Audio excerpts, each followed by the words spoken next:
train all year to be able to do this.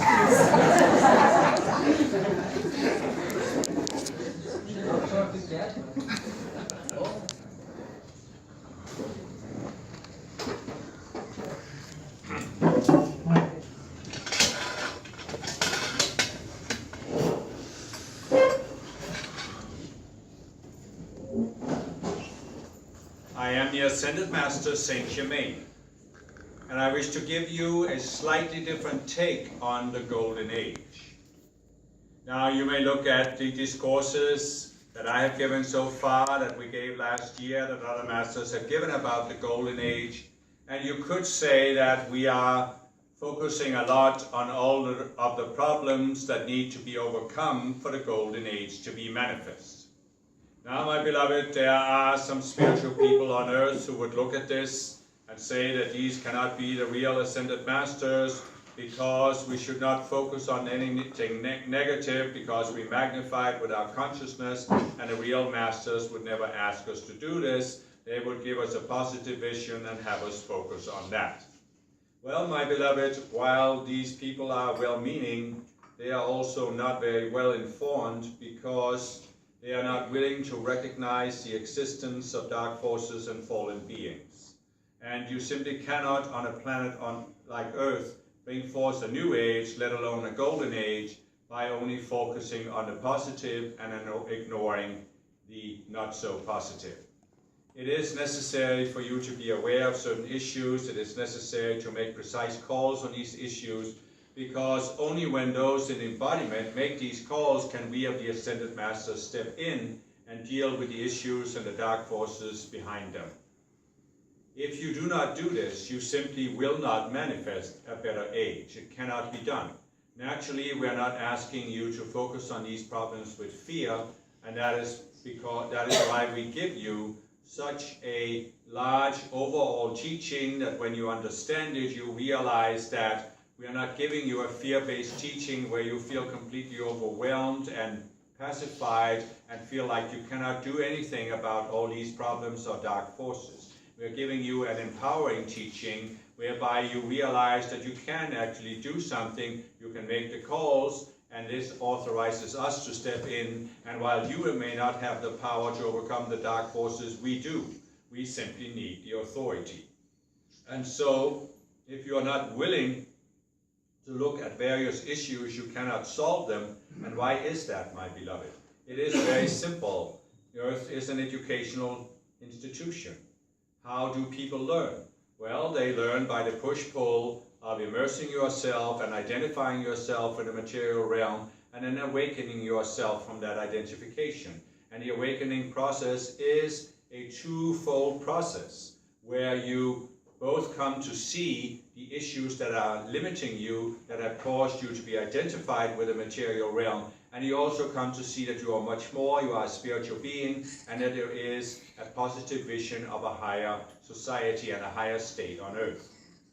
And so if you will not look at the issues that have limited you, my beloved, how can you then free yourself from them and consciously separate yourself from them?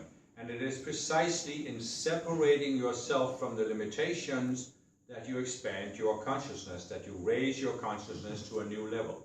There are many New Age people who have lulled themselves into, or have been lulled into by the fallen beings, a state where they think they are so peaceful, they are so harmonious, they are so focused on the positive, that surely they are helping to radiate good vibrations that will transform the earth. But the reality is that many of these people are not growing whatsoever. They are not raising their consciousness beyond that level, because they are not willing to look at the fact that they have an ego, they have internal spirits, they have ties to the fallen beings, and they are not willing to look at the fact that the reason why they feel so peaceful and calm is that the fallen beings are leaving them alone for the simple reason that they are not a threat. And as long as you are not a threat to the fallen beings, they will often leave you alone unless you get sucked into one of their more overall schemes, like for example a war or some of the other exploitations that we have talked to you about that affect many people. And so We are not asking you to focus on these issues with fear, but actually with a love-based approach where you realize that we are simply bringing this to your attention so you can make the calls and that allow us to step in. Now, that being said, I do want to give you a sort of more positive, you might say, vision of the process of moving yours into the golden age. Now, I'm not here going to go too far beyond the present time and a more immediate future, because the long-term perspectives of what can happen in the golden age over the next 2,000 years will indeed take us so far beyond what most people on earth can even imagine. So what I would like to do is to begin with the fact that there was a time in history that you today look back at and call the Dark Ages. Why do you call them the Dark Ages? Because you see today that you know so much more than people knew back then, and therefore they were living in a state of ignorance that you then associate with darkness. Yet, the time you are talking about was not necessarily completely dark. For example, all of the great cathedrals of Europe were built during that time, buildings that you would find it rather difficult to duplicate today, even with modern technology, because you simply wouldn't have the knowledge of geometry that these buildings are based on. And so there are other examples you could mention, and of course many of the productions of that time, the art, the history, the culture, may seem primitive compared to today, but it was not necessarily that people were so ignorant. So the reason I'm bringing this up is that if you actually project into the future 100 or 200 years, they will look back at your time and consider that you were in the Dark Ages, because they know so much more about the world than you know today, is at least at the official level. And so what you need to recognize here is that even though you know much in the modern age, even though science has discovered much about the material universe, there is still a certain level of ignorance, and it will of course be overcome as you move into the golden age. And so this overcoming the ignorance is a gradual process. I have already in my previous discourses, as have Astrea, given you some perspectives on the changes in consciousness that need to happen, so that you can gradually move out of the mindset today that is so prevalent in Western nations. And this mindset is a peculiar form of ignorance where you know an awful lot about the external world, but you as a society and as most people, you know very little about the internal world of the psyche, of what consciousness is, how it works, what is the potential of consciousness. And as a result of this ignorance, you are actually bringing up your children, as you yourselves were brought up, in a state of ignorance about who you are, what your real potential is, and this means that most people today have been brought up without having one of their basic needs fulfilled. We have talked before about the fact that one of the basic human needs is a sense of purpose. You need to have a sense of purpose in life, or you are very likely to go into a state of depression, mental illness, substance abuse, any form of escapism that you can mention. And this, of course, is not going to make you feel good about yourself and about life. It is not going to make you feel fulfilled in your life. And so as we move further into the golden age, and here we are not necessarily talking a very long lifespan, there will be a shift where suddenly a critical mass of people have come to accept that we must be more than material beings, that we have a need for a sense of purpose, and that, in fact, society should bring up children to have some knowledge of who they are, how the psychology works, what the potential for human consciousness is, and it actually should bring up children with a sense that there is a purpose in life, there is a direction in life. And this means that there can relatively quickly come a shift so that people in greater numbers begin to accept some of the ideas that we are teaching you today.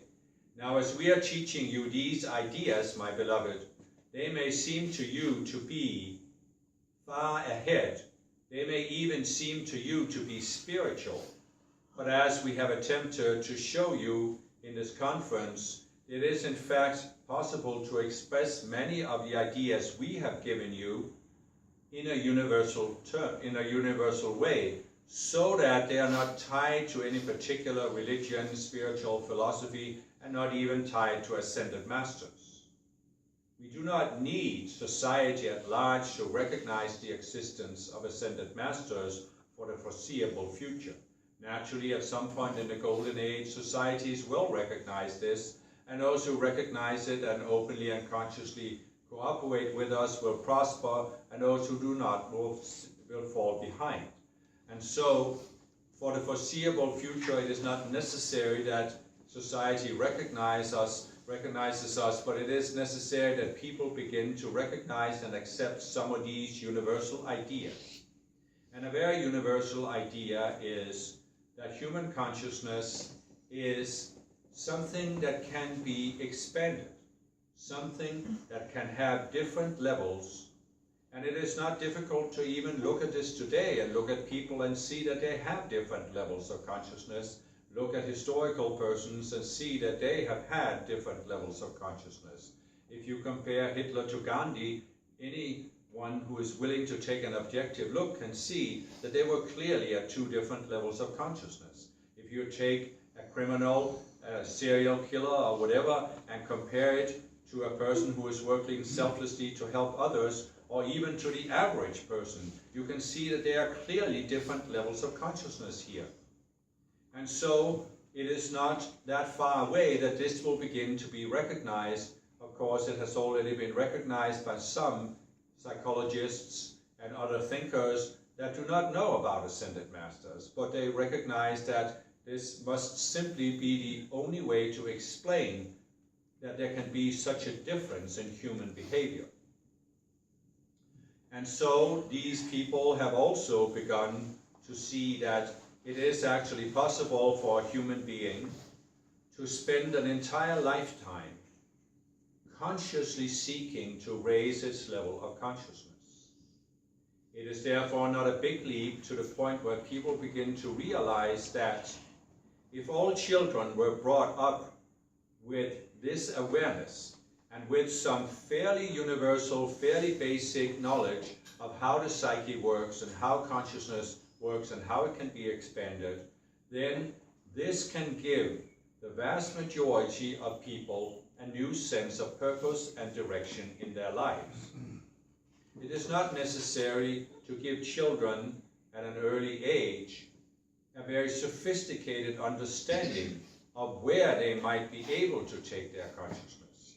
You need not necessarily go into details about the higher levels of consciousness and what it means, but by simply showing them that there is a way to raise their consciousness, giving them the tools, you put them on a path.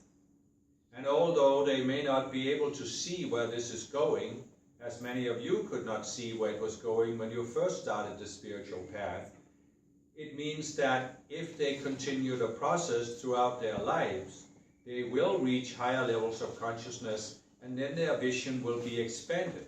So even though as children they may have a sense that the purpose of life is so and so, as they rise in the levels of consciousness, they will get a more sophisticated understanding of what the purpose of their personal lives really is.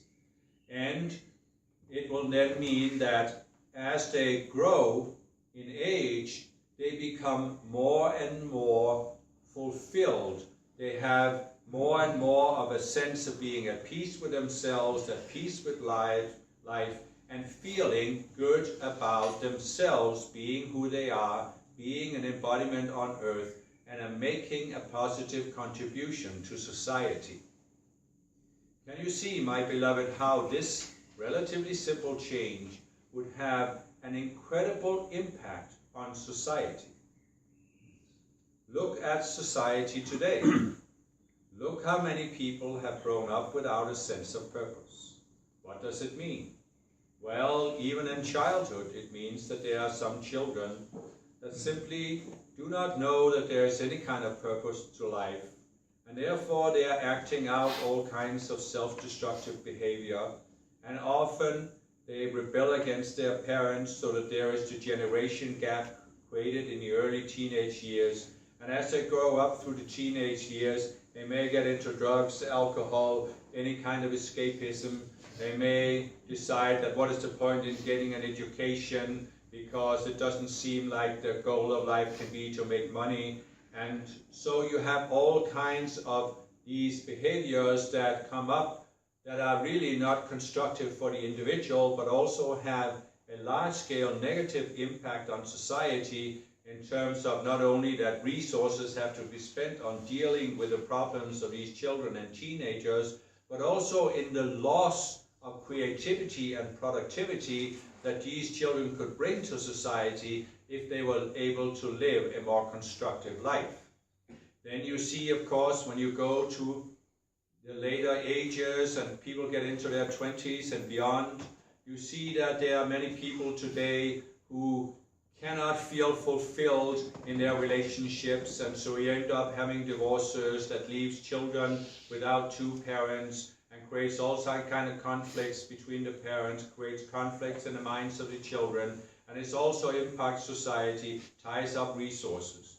You have those who become alcoholics or drug addicts, and this ties up resources. You have those who go into crime and end up tying up resources in the police, the welfare system, the prison system, and so on. You have those who become depressed and go into various forms of mental illness.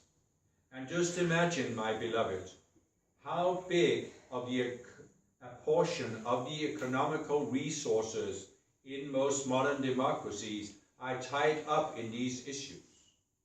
So then begin to imagine that these resources were freed so that society could spend that money on other areas.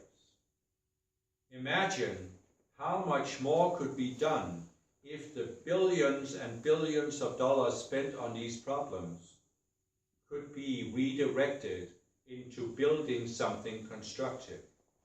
It could be anything you can imagine, but just imagine that this was freed up. Imagine also how much happier people would be, not only the people who are having the problems, but also the people who have it as their daily job to deal with these people who are having all these problems, and therefore often are very burdened by this.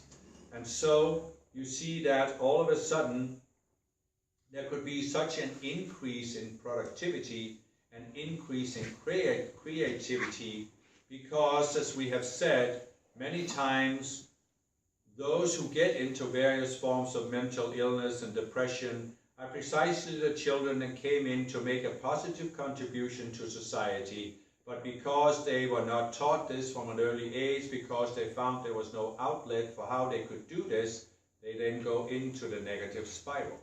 And imagine that they didn't, and now they are making a positive contribution to society. Suddenly, everyone has a purpose.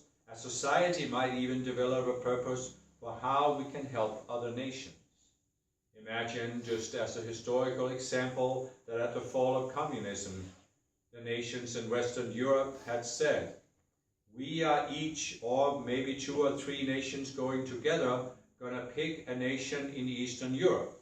And we are going to focus all of our national resources and creativity on helping that nation come up to a higher level of material affluence. But what is to stop you from doing the same today? It may not be so needed in Eastern Europe, but certainly there are other parts of the world where it is needed. And would it not be a tremendous shift in how nations relate to each other if you could make these decisions? Now imagine a little bit further and see how actually there is a collective consciousness and there is an awareness of the collective consciousness, and suddenly you have all of these people who, instead of dragging down the collective consciousness, are now raising up the collective consciousness, and how this can lead to a shift in a nation so that the nation decides to actually engage in helping others. And what these nations who would do this will find is that not only will they get a sense of purpose as a nation, but they would actually gain more affluence, because the moment a nation begins to spend resources on selflessly helping others, then we of the Ascended Masters can of course multiply that effort, and the nation will have more abundance. Something will be brought forth, some kind of way that the nation can manifest more abundance and prosper. Now imagine, my beloved, what would happen if you could overcome this stranglehold of religion, especially Christianity, and materialism, scientific materialism. Imagine what would happen to the educational systems. Now you have a situation where, precisely because of the unresolved conflict between science and religion, most modern democracies feel that they cannot teach their children the kind of things I'm talking about because they have too much of a religious connotation. But imagine you could transcend this and decide that in schools you would not only teach children about their psychology, but you would teach children many other things about how life works, how the universe works, how the psyche works, and suddenly you would have a form of education that is much more directly related to people's personal lives. Instead of coming into a school day with a stack of books on your back focused on different topics, and then going from one short class to another short class where you're taught history, you're taught math, you're taught this, you're taught that, and they seem to have no connection to each other. Instead of this, you would come to school and you would be taught topics that are directly related to your personal life, how you see the world, how the world works. You would be taught this in a way that is not broken up in separate topics, but it is tied together. You would be taught it in a way that is not passive, but is interactive, where you are participating, and all of a sudden, all of these topics become alive. Because instead of learning something without knowing why, or learning something for the sake of learning it, instead of feeling forced to learn something and therefore reacting against this by not really wanting to put your mind on this, you would now have a motivation for learning. And you would see that the more you actually know, the more you can raise your own consciousness, the more you can find a sense of purpose, the more you can further your own creativity, your own creative expression throughout your life. Suddenly there would be a totally different motivation for educating yourself. And as this is carried on to the higher levels of education, you can see that there are these people who will come out in their 20s with an education that is very, very different from the university degrees you get today. Because instead of being so completely focused on one particular topic, you have a much more holistic awareness of how life works. You have a much more sense of a connection between what you have been learning and how society works. You would also have a much more direct connection between what you are learning at school and what you are actually going to do after school, whether it be in a work situation or in some other field. There will even be the possibility that children can be educated not to simply find a position in some kind of job, be it for a private company or the state, but it can actually be educated into sustaining themselves with some creative endeavor, starting their own company, inventing something, going into music, going into art, going into philosophy, creativity, writing this or that. And if you then have the situation where all people have the right to have a basic income, you can see that there are people who from an early age can go through their educational process and educate themselves to go into some creative field where they may not be able to make money, perhaps for many years, perhaps not ever, but they know from an early age that they have the economic basis for pursuing and expressing their creativity.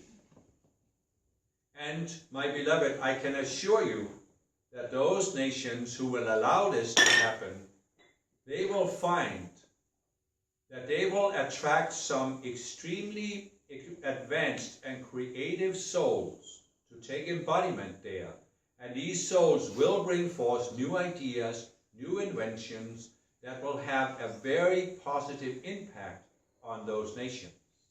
And so what you will actually see is that in the beginning there will be somewhat of a contrast between the nations who can implement some of these ideas and those who cannot, where those who implement these new ideas will have such a burst of creativity after some time that they will actually leap ahead of the nations who are not willing to shift into a new paradigm, a new way of approaching life. What will happen in the field of religion as we move further into the Golden Age? Well, actually, religion, when you look at official religions such as the Catholic Church or Islam, you will see that it will continue its decline as we move into the Golden Age. There is very little realistic possibility that the Catholic Church or Islam or other of these large religions will be willing and able to reform themselves. And so, as people become more and more aware of the possibility of raising consciousness, they will see that these religions have very little to offer in this field, and they will simply withdraw from them. So these religions will go into an even greater decline than they have gone into, and they will simply, as they say, fade away. They will fade into insignificance. And the simple reason for this is that when you know that the purpose of your life is to raise your consciousness to a higher level, you do not need an external religion that tells you what to believe about life. You see, my beloved, the only way to raise your level of consciousness, not to raise your knowledge, because this can be done intellectually, but the only way to raise your level of consciousness is to expand your intuitive faculties. Well, when you expand your intuitive faculties, what happens? You look at life, you look at some of the questions you have about life, and two things will happen. First, you will attract to yourself a mystical teaching that can give you some answers. But secondly, you will begin to get answers from inside yourself. And when you can get answers from inside yourself, why do you need a traditional religion that instead of giving you answers, gives you doctrines and dogmas and tell you to have blind faith or you will go to hell? This kind of approach to religion will simply have no meaning for people. And they will not need to listen to some pope or potentate or imam who will tell them what to believe. And so the religions will fade away. Now what will begin to happen is that people on an individual basis will, in much greater numbers than you see today, seek a more mystical explanation and do this on an individual level. As we have said before, and which has surprised and even disappointed some Ascended Master students, we are not looking to create one main religion that will dominate the Golden Age. We are not even looking for the teachings of the Ascended Masters to form such a religion. We are looking at people finding this in a much more individual way. And the advantage of this is very, very simple. You have seen in past societies, and you see it even today, how one of these big monolithic religions cannot simply help itself from trying to have a direct influence on society and the political process. And you have seen the very unfortunate effects of this throughout history. You have seen that in most democratic constitutions, it is written in that there should be religious freedom in the country. Some countries in Europe have chosen to have a state-sponsored religion, while America, for example, took the revolutionary leap at the time of having no one state-sponsored religion, but allowing this up to the choices of the people. And so what you see here is that it is necessary for the functioning of a democracy, the full functioning of a democracy, that there isn't such a one religion that dominates that society. Because it simply isn't possible to have a truly free democracy if the thinking is dominated by one religion. But you might say, am I not saying that these ideas that people will be accepting about the possibility to raise consciousness, am I not saying this is religious or at least spiritual? Well, is it really, my beloved? Is it really? What has been one of the major contributions of science?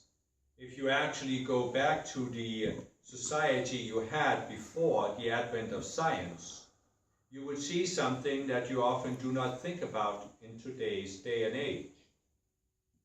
You have grown up with the concept promoted by science that it is possible to explain certain things in a universal, objective manner that is not affected by human beliefs or superstitions or by a particular religious interpretation.